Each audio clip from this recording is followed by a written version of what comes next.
Hello, YouTube and all who inhabit it. Diamond Liger here with another review for you. This time, Captain America Civil War, the movie that we've all been waiting for, the Avengers going head to head in a clash of ideologies. Now, as some of you may know, there was another movie that involved iconic superheroes duking it out that came out earlier this year, and it was kind of a steaming pile of poo.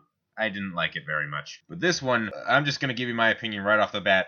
This may be the greatest Marvel Studios movie ever. And that's saying a lot, because so far, the MCU, they've had a pretty damn solid run. So, the basic premise of this movie is that there is this act called the Sokovia Accords, and basically the point of these accords is to put the Avengers under control so that they don't cause more collateral damage, like they did in Sokovia in Age of Ultron, hence the name. On one side, you have Iron Man, who is all about this and all for it, and on the other side, you have Captain America, who is completely against this. And thus, we have our movie. So, if you're like me, you may be wondering, well, then why isn't this just called Avengers, if it's about the Avengers being divided and having to fight each other?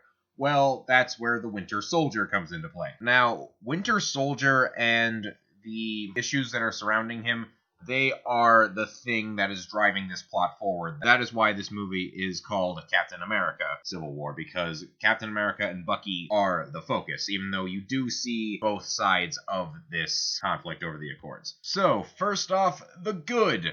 There is a lot of it in this movie, and I'll start off with the thing that I just couldn't get enough of in this thing. The action. The action, it is pretty down to earth for superhero movies. And that's something that the Russo brothers, who also directed The Winter Soldier, that's something they do very well, is superhero action that feels down to earth, that feels real. Except for in the middle of this movie, where it gets all out comic book insanity, and it is glorious. It is ripped right out of a comic book. You see these characters use their powers to their fullest extent, and it is glorious. Although it is slightly a problem in that the movie uses its best action scene a bit too early, but it's a great scene regardless. And that's not to say the later fights are bad at all. They're great, but the best scene is in the middle. And that's slightly a disappointment, but I'm not too disappointed because the fight is just so good. But this movie is not just about action. It is about character and the writing, and the character interactions are great also. Black Widow, she kind of plays a double agent in a way, shocking. She is mostly on Iron Man's side, but then you see that she's still friends with Captain America, and so she helps him a bit, and she kind of betrays Iron Man at one point. And then you have the newcomers, like Black Panther, who has his own agenda, and it's very interesting seeing these sides of the conflict, especially with the main two, Captain America and Iron Man. Now, there's this huge marketing campaign that is on Twitter and things like that, whether you're Team Cap or Team Iron Man. But let me tell you, you will flip-flop during this movie. If you do not change sides at any point during this, you're just being stubborn, because you understand both of these guys and why they are doing what they do. Like, Tony Stark, this is a guy who has done a lot of shit and has gotten a lot of people killed with creating Ultron and, the events in Sokovia, things like that.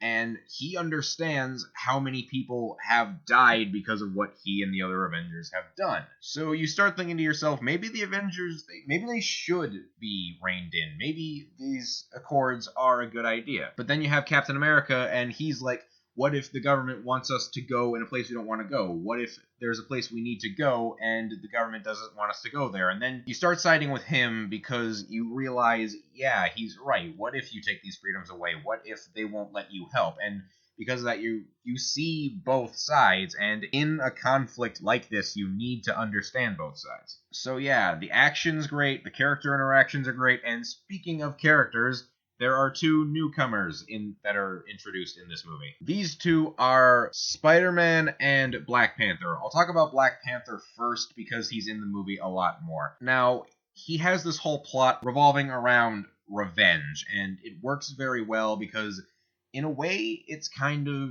I guess you could say, a microcosm of the movie itself and its larger themes about revenge and taking things too far. And he worked with this story, and how he gets involved with it, it fits in perfectly And when he throws down with Winter Soldier, he throws down. Like, very agile. His suit is vibranium, so it's pretty much indestructible, and he is pretty damn awesome. And then there is Spider-Man. This is the, third reboot of Spider-Man we've had in less than a decade. And, good thing they rebooted him, because this is the greatest Spider-Man who ever Spider-Man. Because he just fanboys out during the fights. Iron Man recruits him to his side, but when he's fighting like Captain America and Winter Soldier, you can see he's just like geeking out. Like, he grabs Winter Soldier's hand and he's just like, "Whoa, you have a metal arm? That is awesome, dude!" Little character moments like that make me really love this version of Spider-Man, and that's why I'm really looking forward to his solo movie, Spider-Man Homecoming. So Tom Holland and the Russo brothers and the writers and everyone who is to be thanked, thank you, because this Spider-Man is perfect. And that's just the thing with this movie. It's just, there's humor, but it doesn't get in the way of the drama and the seriousness and how the characters interact with each other. Because it's just, the action is perfect, the writing is perfect, this movie is just, it's great. It's a damn near perfect superhero movie, I'd say. But it's not without tiny little flaws. Without getting into spoilers, the villain is kind of weak.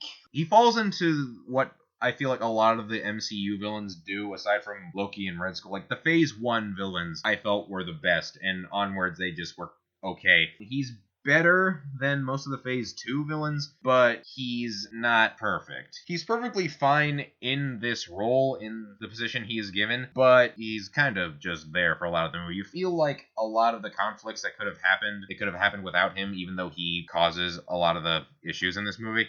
You feel like it could have happened without him. And that's really a minor thing, because Daniel Bruhl, who plays the villain, it's Baron Zemo, he does a good job, and he's fine enough. Zemo himself is good enough in the movie. It's just like he's not that necessary.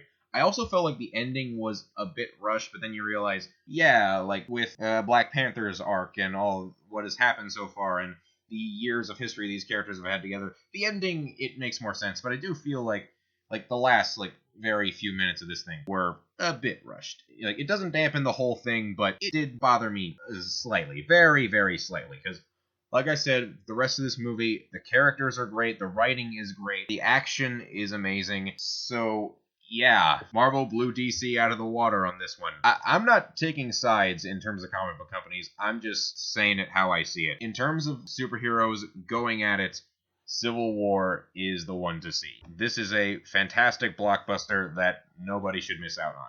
Is it better than Deadpool? I laughed more at Deadpool, but this one I'd say has better action. And at the end of the day, who cares? Watch both movies. So that's my review of Captain America Civil War. Don't miss it. I'm sure you'll love it. Oh, and yeah, that reminds me. Deadpool. I might just get on that. Well, that's it, everyone. Take care.